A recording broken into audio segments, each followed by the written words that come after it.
Hi, I'm Megan. Welcome to today's live reading of The Silent Forest by David Kummer, presented by Itsy Bitsy Book Bits. Join me. Chapter 1, New Haven, Edge of Town. When her cat went missing, Mallory Clark lived in a single-story clapboard house. It was her worst fear, losing Luna, and at first she blamed Roland, her husband. Her day would only get worse. She'd always hoped secretly that Roland and she would die together, two soft hospital beds side by side. Apart from him, Mallory only had her sister.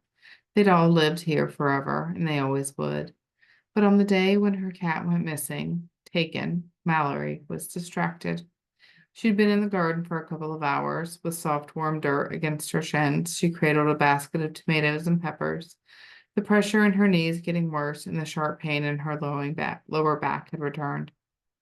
Lord Almighty, Mallory stood up, groaned with a hand on her spine. Break time, I think. She lifted the basket and crossed the backyard with a small patio. It was a beautiful late afternoon, heat starting to cool off as the sun drifted toward its bed. Their little blue house, home for 35 years, was about 2 miles outside of New Haven. When they were younger, she and Roland could walk to town, passing by the old railroad station, which hadn't been in use since the 40s. She knew everybody in town, knew all the stories, and she'd come to understand their little town was a lie, but a nice one. On warm summer evenings back in the early 70s, Roland and Mallory would meet with George Davis and whatever girlfriend he had at the time. George had always been a flirt. Later on, they attended his wedding at the Methodist Church on First Street and stopped by his store weekly until it burnt down. Now, in less than a week, they'd be attending his funeral in the same high-steepled sanctuary where they'd clapped for him and his bride. In the dark, Mallory could still hear those church bells, and with every passing year, they sounded more grim. Every time she and Roland drove into town, they passed the spot where George's shop had been. As young adults in New Haven, they had been regular customers, and George's dad had always offered a friendly smile. People don't smile like that nowadays, Roland said to her one evening. This town ain't the same. Things don't stay the same forever, Roland. Sure, but why has it got to change for the worse? She had heard those bells, and she had to agree. When George took over the Davis family store, it felt right. And now, ever since his tragic death, everything felt very, very wrong. When Mallory trudged to the house, she was thinking about dinner and Roland's doctor's appointment that weekend. But to her shock, there was a long-haired orange cat sitting at the back door, huddled against the wall. Cleo, she rushed over and bent down for him. Her knees were shaky, but she grabbed onto her cat. How did you get out here? Mallory looked around with a worried expression. She twisted the door handle. Cleo clutched to her breast like an infant, nearly tripped as she hurried inside. Roland! She slammed the door behind her and set Cleo on the floor. He meowed and slunk away through the kitchen toward the bedroom. She saw Roland straight ahead in his recliner, leaning all the way back, eyes half closed. Mallory rushed down the hallway and into the bedroom. She flicked on the light, checked under the bed, behind the curtains. Cleo sat on the carpet, watching with his ears back. When she didn't find anything, she hurried back into the living room. Roland was still half asleep in his chair, an old Wheel of Fortune playing on the TV. Roland, she yelled again, stomping on the carpet. It rattled the walls and the boxy television. He peered up at her, squinting. What, hun? He yawned loudly. Cleo was outside, and I don't see Luna anywhere. She's probably under the bed. Roland stretched his arms straight out like a mummy rising from a sarcophagus. She's not. I checked. Mallory clutched at her chest with both hands. Why'd you open the door? I didn't open anything, he protested. Well, the cat sure didn't do it. Honey, I've been in this chair the whole time you were outside. He lowered the footrest and sat up straight now. And you know how loud that damn door is. I would have heard it. He scratched his stubble. They must have. You were asleep, Roland. It's not like your memory's all that sharp either. Luna isn't here. Roland frowned as soon as she mentioned his memory. He huffed, eyes on the carpet. I'm sorry, I wasn't trying. Mallory groaned and ran both hands over her face. I don't know how they got out, but we gotta find her. I should call my sister, I bet.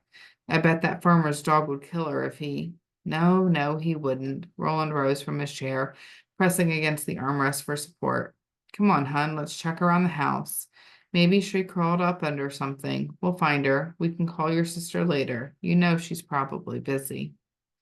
Beth could. I just don't know how Luna got out. Mallory shook her head, and they stepped into the kitchen together. Her sister Beth Turner was married to the man who owned the pizza shop. He'd always give them discounts, and her sister was always reliable in a crisis like this. Maybe she could. At that moment, their landline rang. Mallory and Roland exchanged a look. He moved across the room and answered it, leaning against the counter. Hello, Roland Clark here. He pressed the phone harder against his ear and his eyes widened. What? Where? He glanced over at Mallory and she mouthed, What is it? Still speaking into the phone, he said, Okay, right, I understand. Yes, we're coming. We're coming right away. Thank you, sir. He hung up the phone and breathed a sigh of relief. Well, good news. Someone's got Luna. Luna, they found her up the road by the old Campbell's soup billboard. That's like a mile away, Mallory furrowed her eyebrows. He said we gotta come quick. He's got somewhere urgent to get to. Not sure who it is. Do you know anyone with the last name Hemlock? Roland opened two drawers as he spoke and looked through them. No, what are you looking for? Keys. Mallory reached over to the counter beside her and jingled them. We don't keep them in there, honey. Right. He straightened up with a red face and extended hand. Well, anyway, I don't know any Hemlocks, and I know everyone in this town, so I'll go meet him. I'm clearly coming with you, she said. Mallory handed him the keys and walked over to the table. Okay, we'll meet him. I can drive us over. She grabbed her purse from the kitchen table and pulled out a dark plastic pepper spray canister. It's not far, so why do you need that? Just in case, Mallory walked to the oven and shuffled through the same door he'd been digging in. I don't think Luna would run all the way over there. I don't think she'd even leave the porch. She's scared of everything. But the guy, right, Mallory straightened up, holding Roland's hunting knife and pocketing the pepper spray. We have to go, but I'm taking these in the truck at least. What about your shotgun? My shotgun? Can you bring it too? She asked. If everything's fine, we'll leave it in the truck, but just in case. Okay, Mallory. He paused. This seems like no, you're right. Let's be safe about it. Neither of them said it, but Mallory knew they were both thinking about George Davis and his son. She knew the gossip going around town, and she trusted her gut. They needed to be careful. Nearly 10 minutes later, they were finally leaving. It had taken Roland some time to dig his shotgun out of storage and then go pee before they left. Mallory grew more anxious with each minute. She found herself waiting by the truck, staring at the hillside across the road. I hope he just doesn't let her go, she thought. Hurry up, Roland. Every day seemed shorter, and every task took more time. Struggling out of bed, hobbling to the kitchen, even walking to the car. The days slipped through her fingers, more liquid every morning. Two thick curtains were closing on their final act. Luckily, it would only be a few minutes to the Campbell soup billboard. It was faded now and barely legible, but even after 60 years, she could never forget it. They'd never taken it down, and no one wanted to redo a billboard nobody would ever see. Nobody, except her. North of New Haven, there was a whole range of hills, and their house was so far around the back they couldn't see any of Main Street, just the huge hillside covered in towering trees. And behind their house, endless field eternally farmed, just like all the others. But when the sun set in the evenings, those hills came alive with color and shadows. The west side of the hills was the most forgotten and the quietest, but Mallory loved being so close. Roland finally emerged, and they started off, his beat-up truck following the widening road as dense woods towered over the right. The truck was caked in dirt, wore multiple scratches and dents, and Mallory had gotten tired of seeing it in the driveway. The engine rumbled and shook like it didn't want to make this trip ever again. Why don't you buy a new truck? She'd asked him after they sold all their fields. It was too much to keep up with, even after she was retired from nursing. The younger farmer bought the fields and let them keep the blue house. All that extra money since we sold. Now I don't need a new one, he'd said, avoiding her eyes. This one can get me by till the end, he didn't say, but she knew. Most people don't. Roland hit it well, but his months were numbered. They had been for a couple of years. Each visit to the specialist, 50 minutes away, was just an update. How many months now? Is he ahead of schedule? Yes, we have our affairs in order. Yes, we've talked to the insurance people. No, they won't cover it. George had known. His family bought us lasagna until I had asked them to stop. His boy helped Roland fix and clean the truck last summer. They finally saw the billboard in the distance, a faded mess. It had once shown a Campbell's soup can with a dark-haired lady beside it. She wore a bow and a blue and white dress. Now the yellowing soup can was the only thing recognizable. As they pulled close, they noticed an older man standing beside the billboard. He wore a loose-fitting camouflage outfit and smiled behind his patchy gray beard. In his arms, Mallory saw a jet black cat. Luna, she cried out. Roland pulled over to the side of the road. The old stranger approached their car, holding Luna in his arms.